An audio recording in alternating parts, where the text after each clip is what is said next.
nta n'uburenganzira bwo kuvurwa nyine nk'umuturage. Umuganga witwaga Rwikangura amugira inama ati kubera uzagenda aha kenshi ukwiye kureba, hari umuganga witwa Solange w'umurundikazi, kureba ko hari ikintu wamuha kugira ngo azajya kureba neza, azakwiteho. Papa wanjye rero ntabwo yari umukire wenda w'amafaranga menshi, bwari uburyo bwo kumuha nk'amafaranga menshi, ariko ntayo yari afite. Yakoze ibyo yari ashoboye. Rero ndibuka ko twatemye igitoki kinini, isaki yari yarakuze neza mu rugo, ninjye nawe twajyanye tujya kumusura no kumutura kandi atatuzi. Abahibuka Solange yari atuye hafi y'abasoroveye mu mazu magufi yari ahari hepfo y'ivuriro rya Nyamata. Icyo gihe twagiye rero twanazindutse kandi tugenda dusanga yari yaraye n'izamu, dutinda dutegereje bamubyutsa ko hari abantu bamushaka, cyane ko yari atanatuzi. Yagiranye ikiganiro na papa numva ntamenye ntanibuka, ariko turimo kuvayo papa wanjye aranganiriza ati mwana wanjye rero uriya tuvuye gutamba ineza kuri uriya munyago w'umurundikazi, ati kugira ngo atazantera urushinge rw'amazi. Numvaga ibyo bintu by'amazi n'urushinge ntabyumva, ndamubaza nti rw'amazi? Ati rw'ingusho wa mwana we. Ntangira ntabwo nyine numvaga ko wenda ari umuganga uterana nabi, kuko hajyaga aho abatera neza n'abatera nabi tunabivuga. Nari narumva neza nk'ibyo avuga, kuko ngenda nk'ubu nagiye mbimenya. Turataha nyine tujya mu rugo, nta nubwo twanatinzeyo, akajya agenda nyine akamwitaho. Wenda icyo yatinyaga byo cyarabaye kuko atapfuye icyo gihe. Ako ni akantu kangarukira, nkibuka ko twari abaturage batemerewe n'ubuvuzi, batemerewe za serivisi zose igihugu gikorera umuturage.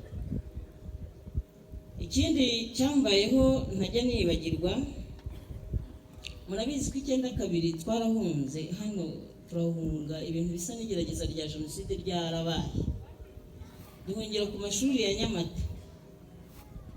Abantu b'ababyeyi bafite abana benshi bararaga imbere mu mashuri, twe tukaryama mu mbaraza inyuma, ariko dusa n'abakikijeho amapipitire yo mu ishuri.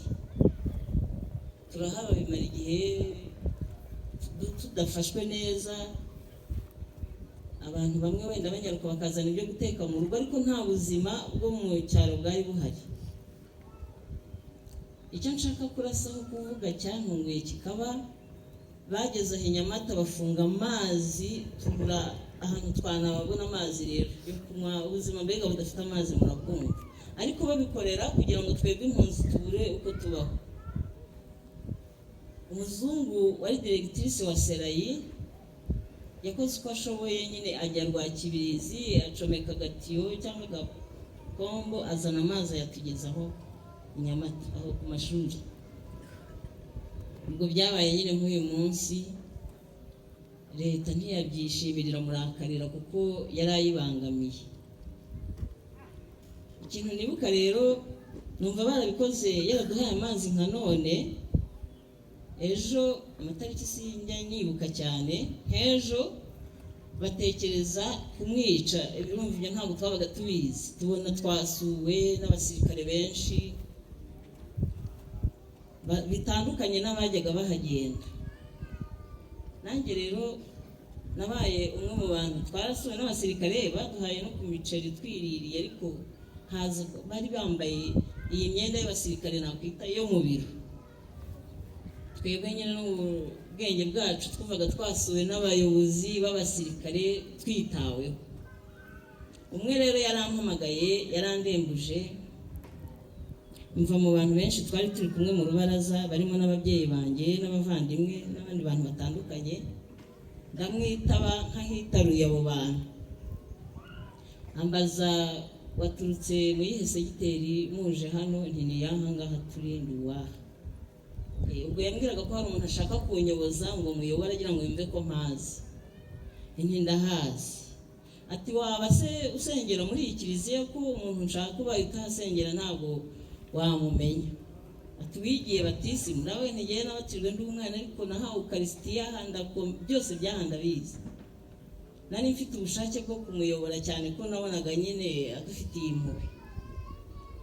Ubwo noneho amvana hafi y'abantu agenda ntembereza tuganira buhoro buhoro turenga nk'abagana ku kiliziya kuba byumva neza tuva ku mashuri twerekeza aho kiliziya yari iri. Atangira kumbaza rero none yavuga ngo ni umuntu wihaye Imana, ye nkamuhakanya nayo nzi ko abihaye Imana nyine ari ababikira bambaye amavari n'abapadiri. Ndavuga nti mbona ni umuzungu ariko ntabwo ari umwihaye Imana. Arambwira turamuzi? Nti ndamuzi. Ariko yari yabanje ambwira ati yitwa Ntoneya Rukateri. Ibyo bya Rukateri rero burya ntitwari tubizi, twabimenye yapfuye. Ndamubwira nti Ntoneya Rukateri ntawe nzi. Ahita asa n'umbwira anyaha ngo kandi wambeshye ko uri uwaha wumva misa hawe ugira gute. Ndavuga nti ngewe ho nzi ni Ntoneya, ibyo bya Rukateri ntabyo nzi. Ariko abona ko wenda ngize ubwoba barambwira ati humura. Ati humura nta kintu mwaba turahari. Ati nta kintu muba rwose. Ati nta kintu gishobora kuba ingabo z'igihugu duhari. Ndongera nyine mera neza turagumya turaganira. Ariko ubwo yambwiraga ko abizi ko ari umuntu uri gufasha impunzi kandi agira ngo baganire mu buryo bwo gukomeza kudufasha.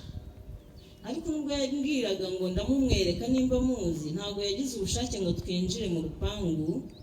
Twahagaze ku nzu irebana no mu gipangu cya Ntoniya, ubahibuka neza yari itari kiliziya ariko ihari. Dusa n'abayegamyeho tureba mu rupangu kwa Ntoniya. Numva tunahagararanye aho amaso yanjye yarebaga umudamu witwa Emma wa Manuel wari umukazana wa Bahena. Ntoniya nyine kuko yari directrice w'amashuri, abantu bari inshuti ze waseraye, bari inshuti ze n'abahakoraga yari yabacumbikiye by'umwihariko iwe. Umugabo ndamuyobora ziriya n'inzu z'abashyitsi Ntoniya bahariya, mwemeza rwose ko muzi. Arambwira ati uramuzi? Nti ndamuzi, ni umuntu umeze nk'abagabo, yambara nk'abagabo, ntabwo ameze nk'abagore nubwo nyine yitwa gutyo, nubwo izina nari nzi yari Ntoniya mu by'ukuri. Nkiraho ariko papa wanjye yari yahangayitse abona umusirikare wantwaye nagiye nkanatinda.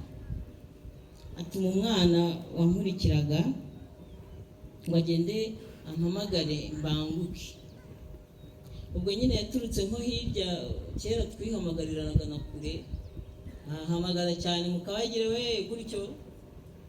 Ati Savera aragushaka. Hari ubwo twanamwivugiraga mu izina papa wacu. Uwo mugabo arambaza ati Savera ninde? Ndamubwira nti papa wanjye. Arambwira ati gendere nta kibazo.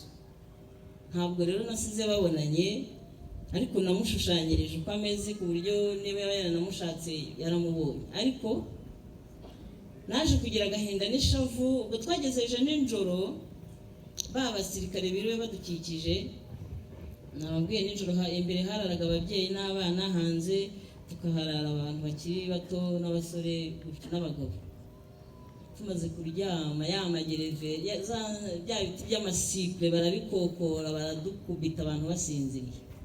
Baturuka nk'igice cyo haruguru cy'ishuri uruhande rumwe barakubita, ariko nari ndyamye ahagana hepfo, hantu umuntu akanguka atazi niba yiruka yerekeza he, utazi n'ibikubita aho bituruka. Ariko nigira inama yo kujya munsi ya pipitire bisoza ntakubiswe.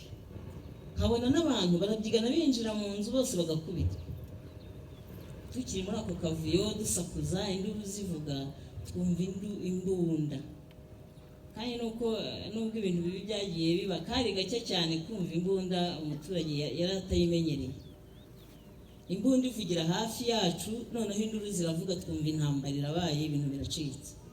Ivuga nka rimwe, kabiri cyangwa gatatu, nshaka kuba ari kabiri, ndumva mu mutima wanjye ari kabiri. Iyo mbunda ivuze, noneho ba basirikare mbona baje kuduhumuriza, kuko muhumure niki kibaye. Ubundi abakubitaga bari abasivili, bari biyambariye imyenda itari ya gisirikare. tubona nyine rero barahumurije, tubona abatanzi humure nimuhumure n'iki kibaye, barabihosha bihoshanya n'amasasu ntiyongera. Ibyo byose umuntu wese ahari arihangana. Twebwe aho turi ntabwo tuzi icyari cyabaye, ariko mu gitondo tumenya neza ko Ntoniya yapfuye. Numva ndababaye, numva ngize ishavu ryinshi, numva hari nawe namugambaniye, ariko ndaceceka nirirwa ntekereza ibintu byose naganiriye na wa musirikare. Ariko ndaho niriwe nigunze, nabonye undi mwana warize wahogoye, kuko twagize abantu bakubiswe bamera nabi bajya no kwa muganga. Ndamwegera ndamubaza nti se nawe bagukubise? Arambwira ati oya, ati ejo naganiriye n'umusirikare ambaza ibintu byinshi kuri Ntoniya. We yari n'umunyeshuri wigayo muri Sera, ashobora kuba yari afite amakuru andusha. Mpita numva ko turi abantu benshi wenda twahuye n'ibyo bibazo. Ntitwahatinze cyane rero, Ntoniya ngira ngo yari intego yamaze gupfa ibintu by'amahumure, ntabwo twatinze cyane, Nyamata twaratashye. Ako kari akantu ntekereza ko bya mbere ya Jenoside, kugira ngo n'abadukomotseho bajye bumva ko byabayeho kera, tutazi n'icyo wenda ko bizamera. Ikindi cyambayeho cyo itariki ndayizi ko byari mu nyandiko, murabizi intambara yo kubohoza igihugu itangiye yajyaga iba igacogora kandi ntibere hose icyarimwe.